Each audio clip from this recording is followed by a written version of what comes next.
My name is Raina. I married John, a former colleague of mine, when I was 28.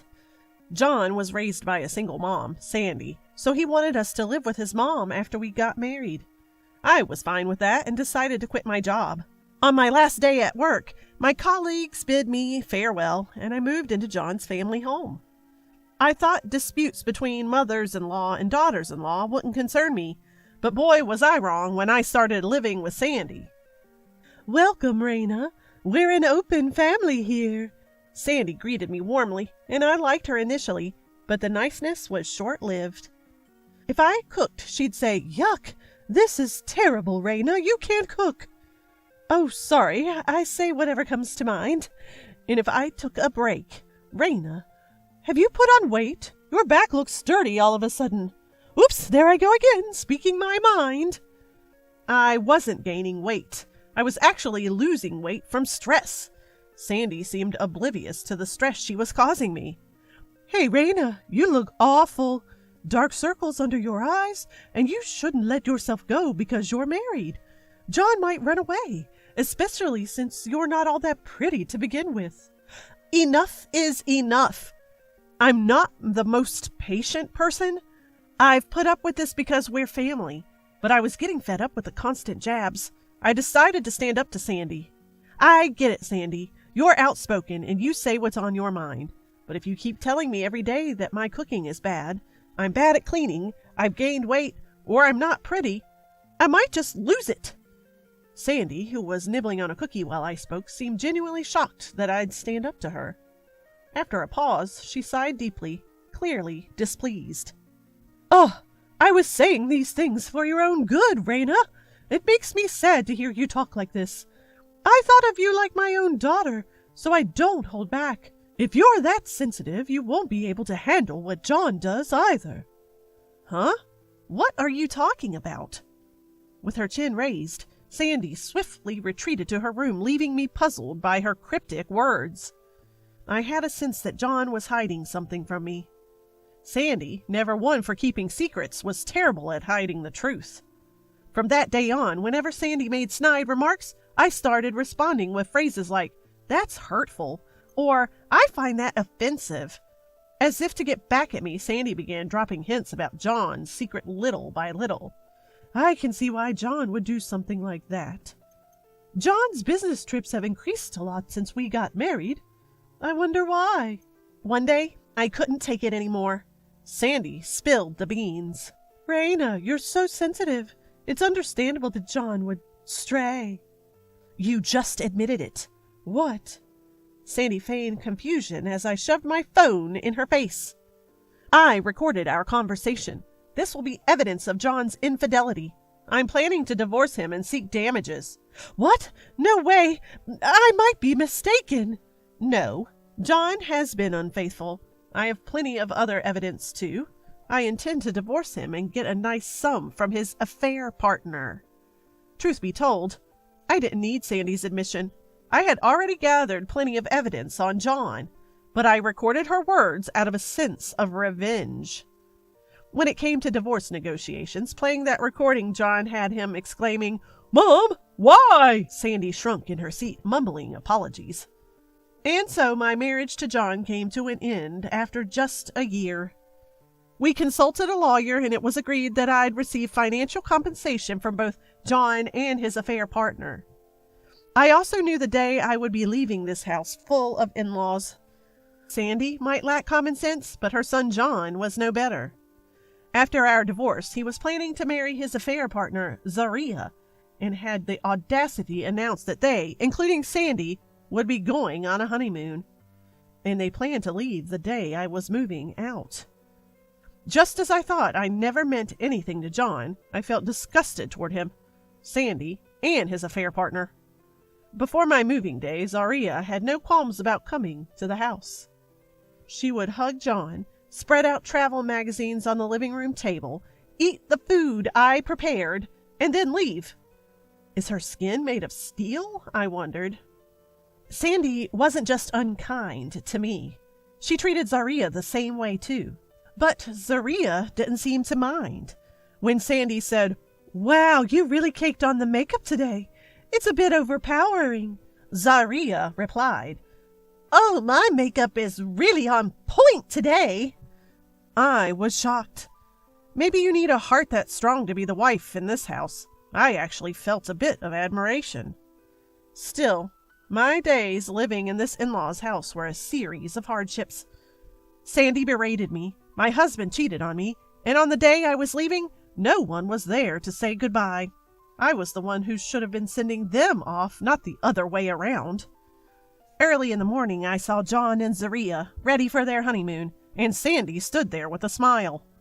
I was in a complicated emotional state, but I politely said, "Thank you for having me," and left. They wouldn't be back for a while, so I had time.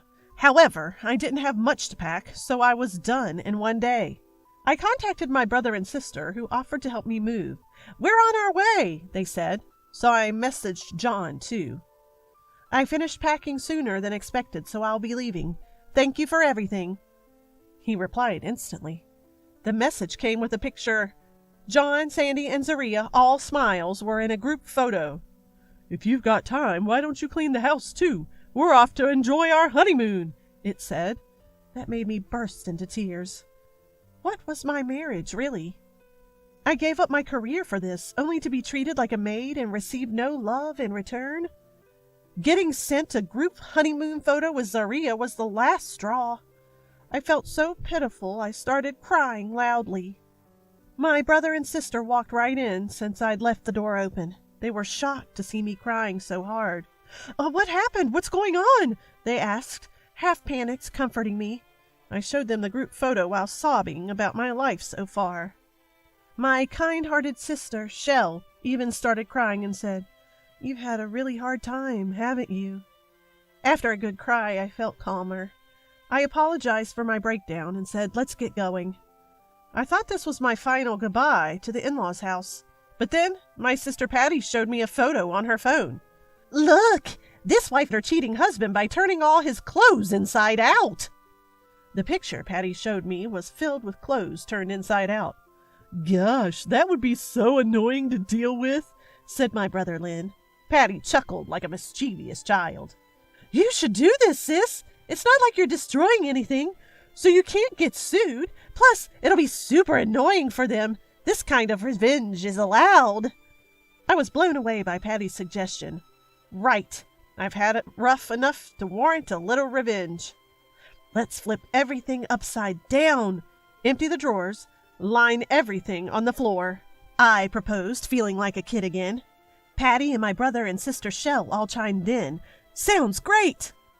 Luckily, we had plenty of time on our hands. Just like building a secret base as kids, we had fun turning everything upside down. During the chaos, Shell mentioned, "I found a bunch of boxes. Let's set up some dominoes." I was more than happy to join in. We lined up boxes from curry roux to medicine, creating a massive domino setup that reached up to the second floor. Patty was busy arranging flipped clothes and socks in a gradient around the room, nodding satisfactorily as if she'd finished a masterpiece.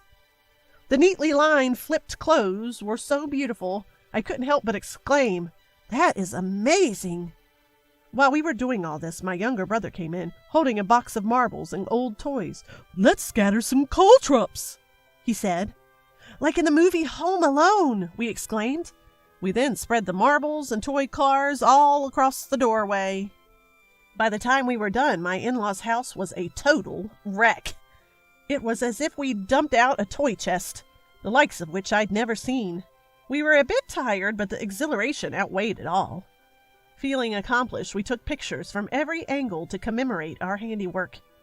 In that dreaded in-laws' house, the only reason we were able to make some positive memories was thanks to my younger brother and my sisters. Not to mention John and his crew, who conveniently went on a ridiculous honeymoon for a long weekend, also contributed. Of course, when John and his gang got back from their honeymoon, we received complaints, but I totally ignored them. John and his family no longer matter to me. Besides, I had just moved to a new place and was busy adjusting and job hunting. I eventually found a new job, and although I occasionally remembered the pain John and Sandy had caused me, those memories faded away after a while. Meeting a kind man at my new job who accepted me as I am and starting a new relationship also helped me escape that painful past. But 3 years after divorcing John, my peaceful days, filled with a rewarding job and the love from this gentle man, were disrupted. A message arrived from John. I had moved on and found love with a man named Gerald, who proclaimed he loved me, Raina, from the moment we met. We got married, had our first child, and were busy with the joys and challenges of parenting. To be honest, I had forgotten all about John. When I left the messy in-laws' house, I was so caught up in my little revenge scheme that I forgot to block John's messages. Curiosity piqued. I opened a message from John and found he had sent me a picture. But it wasn't some happy group shot. The picture showed the in-laws' house, a total disaster zone.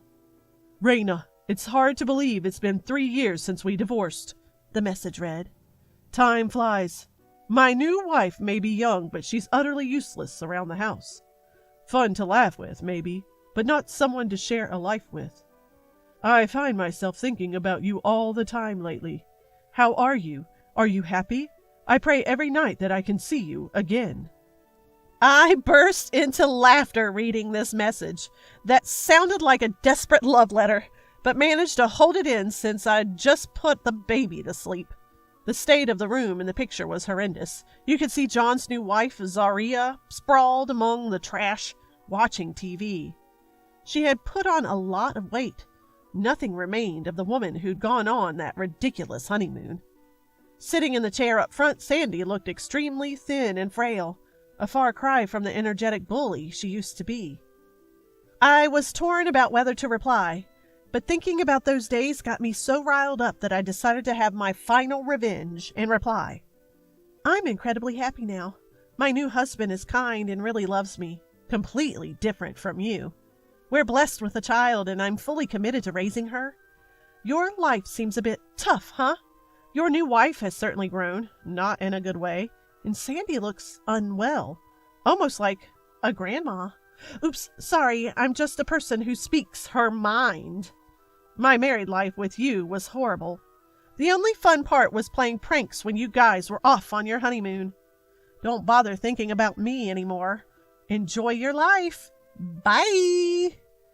Having sent my fittingly outrageous reply to that outrageous family, I blocked John's messages. So I don't know what happened to John and his crew afterwards. However, years later, when I drove past the old in-laws' house, I noticed that it had been demolished, leaving only empty land. I can't help but think something must have happened. As we drove by the site of the former in-laws' house, Patty started to say, "Mommy, Uncle, and Auntie play games here like in Home Alone." But I interrupted her laughing. "That's a secret." And so we drove past the remnants of what was once the in-laws' house.